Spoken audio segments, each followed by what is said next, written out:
Prescott Academy is a secret government institution that trains young girls to become elite assassins. The head of the organization, Hardman, recruits them at 10 months old to teach them everything about life, without any guidance from external media. The girls at Prescott are trained to be killing machines. They learn to shoot at age 3 with weapons taller than themselves. By age 5, they are taught to drive, and within a year, they can skillfully participate in high-speed car chases. Every day they practice different types of combat, so by the time they reach their teens, they can be deployed on dangerous missions without raising suspicion. Hardman's #1 rule is no attachments. Therefore, even though all the girls are orphans, they are never allowed to form bonds with one another. They are not given names. They are known only by their agent numbers. Currently, the Academy's top student is number 83. She shoots like the assassin she was trained to be and is the best fighter of all. However, the rule against attachments never made sense to her. One day, the girls are assigned the task of stabbing a stuffed toy with a pen. While the other girls obey, 83 hugs the toy to her chest. Hardman uses her as a bad example and rips the toy's head off. Agent 83 has emotions building up inside her that are about to burst at any moment. As time passes, she becomes a teenager with exceptional fighting skills. Her biggest rival is number 84, who has always been second best. 84 despises 83 and would kill her if they didn't work for the same agency.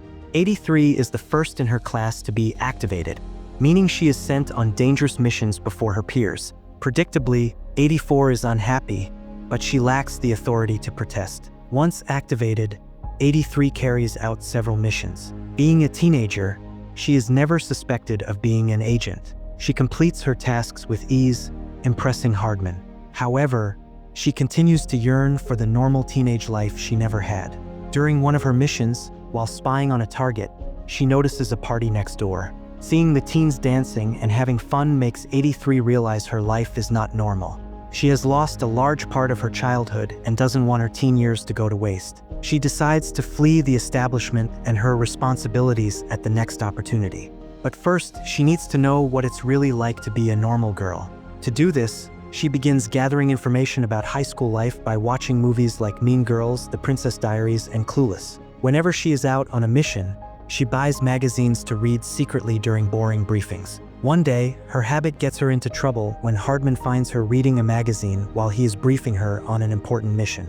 He orders her to get her head in the game because the next mission is very dangerous. An arms dealer and the mafia's most dangerous woman, Victoria, was located in a city 8 hours ago.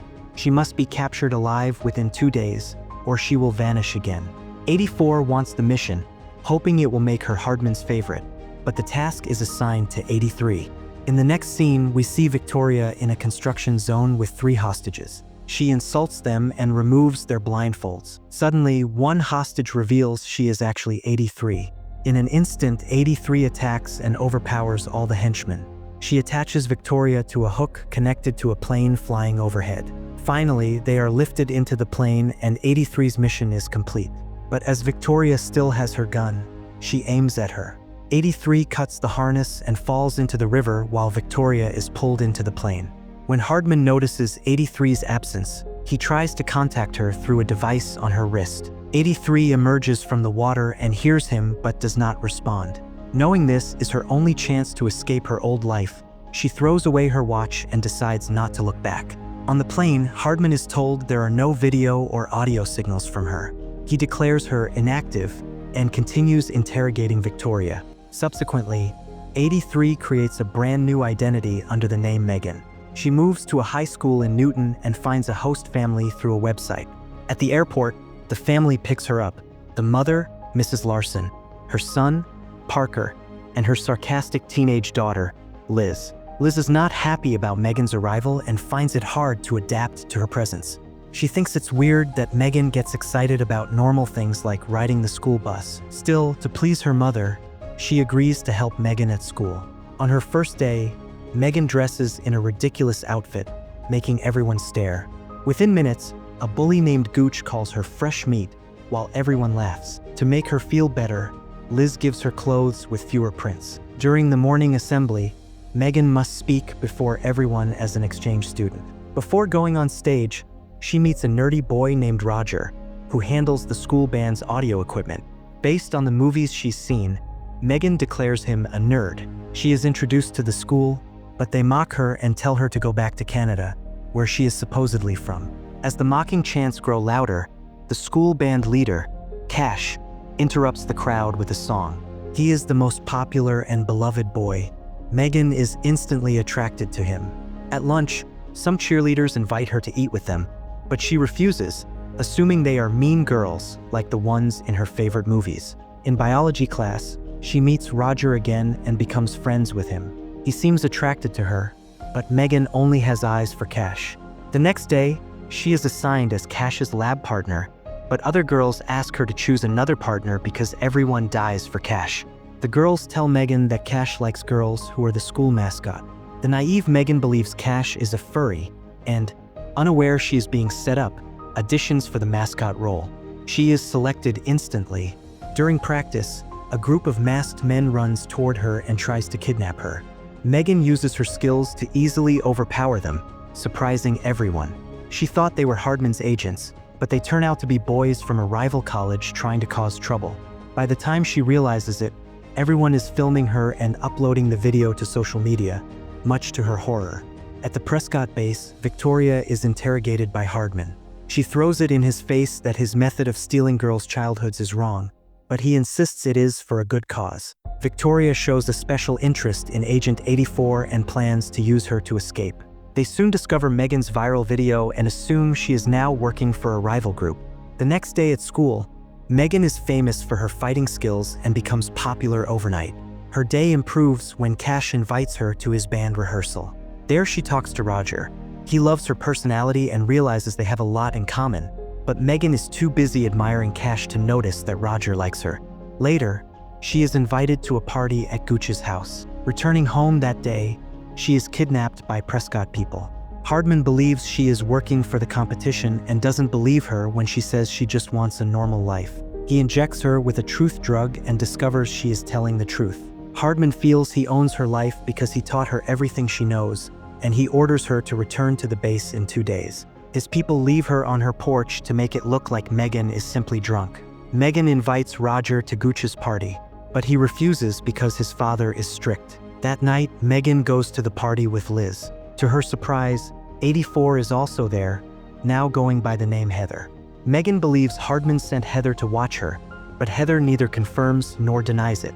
Roger also shows up at the party looking for Megan, but is disappointed to see her kissing Cash. At the end of the night, Cash asks her to be his date for the homecoming dance. The next morning, Megan gets on the bus and sees that Hardman is disguised as the driver. He is there to warn her that Victoria has escaped Prescott and plans to seek revenge on her. He offers to let her return to Prescott, but she refuses. Later, while Megan and Liz are driving to school, they are chased by a masked assassin. During the chase, Megan confesses the truth about her past to Liz. They crash in a junkyard next to the assassin's car. The assassin escapes, but Megan recognizes it is Heather by the scent of her perfume. Liz ends up in the hospital after the crash. Megan wants to leave before more people get hurt because of her, but Liz thinks abandoning them would be worse. From that day on, they get along very well. Megan tells her everything about her life as an agent. They shop together for dresses for the dance and prepare for the special night. Liz goes out with Gooch, who seems to have changed, though Liz doesn't understand that once a Gooch, always a Gooch. Meanwhile, Cash and Megan go together. Megan thought the night would be special, but Cash barely talks to her. She realizes his entire personality is based on being popular. She leaves him and goes to Roger to ask for a dance. To her surprise, he rejects her and leaves with his date for the night, Heather. The girls argue over who gets Roger and end up fighting, destroying the venue's decorations. They end up in the kitchen, where Heather is about to stab Megan. Liz sneaks up and stabs Heather in the leg with a corn dog stick. Then, Megan hits Heather in the head and knocks her unconscious. The girls run home and see that Victoria and her people have taken Mrs. Larson and Parker hostage. Megan fights efficiently until Liz is captured. She stops resisting for the family's safety, hoping Hardman will come to save her. Victoria laughs at her naivety and reveals that she was the first Prescott girl. Number 1. Like Megan, she also left Prescott because her childhood was stolen. She challenges Megan to a one-on-one fight and defeats her easily. Suddenly, Hardman arrives with reinforcements. They break in and knock Victoria out with a tranquilizer gun. Megan hugs Hardman, thanking him for the help. In the final scene, she stops Roger while he is driving home and takes him with her on a helicopter ride.